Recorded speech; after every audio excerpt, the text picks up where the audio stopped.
Salut à tous, on se retrouve aujourd'hui pour un nouvel épisode d'ActuOM. Dans cet épisode-là, on va évoquer le dossier Van de Ven, on parlera aussi de Camara, de Tchayet Tsar, une nouvelle piste au poste de latéral droit qui est apparue aujourd'hui aussi, et on évoquera le point mercato de la part de Pablo Longoria en conférence de presse. N'hésitez pas à me suivre sur mes réseaux sociaux, je suis notamment actif sur Twitter et sur Insta, je vous invite aussi à rejoindre le Discord pour parler de l'OM ou de foot en général avec d'autres fans sur le serveur. Comme d'habitude, la petite question de cet épisode, croyez-vous encore à une arrivée de Thiago Almada ou alors pensez-vous que l'OM doit se positionner sur d'autres joueurs? J'attends votre avis dans les commentaires. On entre directement dans le vif du sujet en évoquant la nouvelle piste au poste de latéral droit. D'après Homme du match, l'OM s'intéresserait au profil de Lukas Masopust, latéral du Slavia Prague qui s'est illustré notamment à l'Euro. L'objectif de Longoria est d'ouvrir d'autres pistes puisque les dossiers Vass et Lirola sont complexes et qu'il faudra des recrues à ce poste-là. On avait parlé il y a quelques épisodes d'une rumeur qui disait que le LOSC avait tenté Mandanda. Pour la Provence, le gardien marseillais est revenu sur cette rumeur-là en la présentant comme une fake news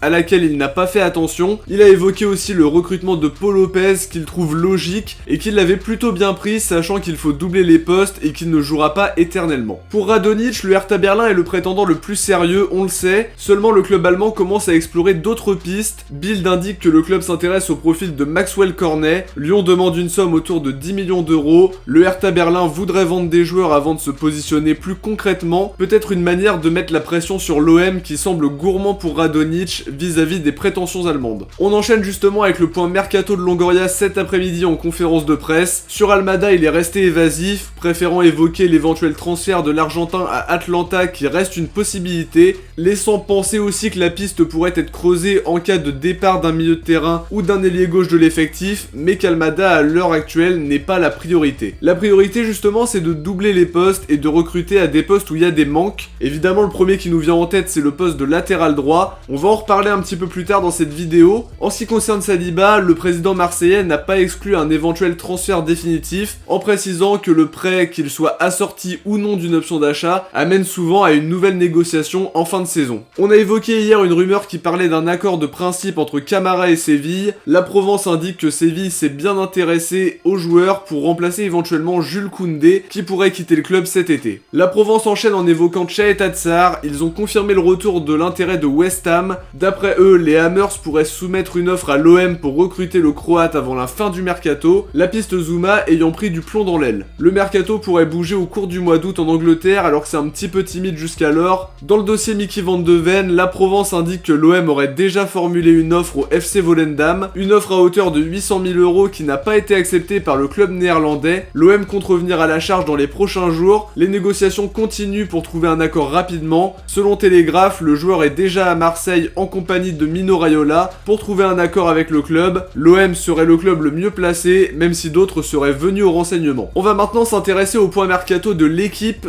En ce qui concerne Lirola et Vass, les futurs contrats des deux joueurs seraient quasiment bouclés et les accords trouvés. Ça on le savait déjà plus ou moins. Les discussions restent compliquées pour les deux dossiers. Pour Lirola, la Fiorentina ne compte pas le brader. Dans le cas d'un prêt avec option d'achat, ils en espèrent 10 millions d'euros, ce que l'OM ne peut pas se permettre pour l'instant. Pour Vass, son arrivée serait en suspens également, probablement dans l'attente de vente de joueurs qui tardent à arriver. Les négociations pour Lirola sont toujours en cours, même si elles ont du mal à se décanter pour le moment. Longoria s'est un peu agacé dans la mesure où Valence a fait notamment fuiter le montant de l'offre pour Vass. Les dossiers pourraient se décanter puisque le mercato avait très peu bougé dans ces deux clubs-là jusqu'à maintenant. Voilà pour les dernières infos concernant l'OM les amis, on arrive à la fin de cette vidéo. J'espère en tout cas qu'elle vous a plu, si c'est le cas n'oubliez pas de liker, de commenter, de partager et également de vous abonner si ça vous plaît. On se retrouve très vite pour suivre ce mercato ensemble. On se retrouvera également ce vendredi pour le premier avant-match de la saison contre Montpellier qui sera disponible ce vendredi soir. Ciao,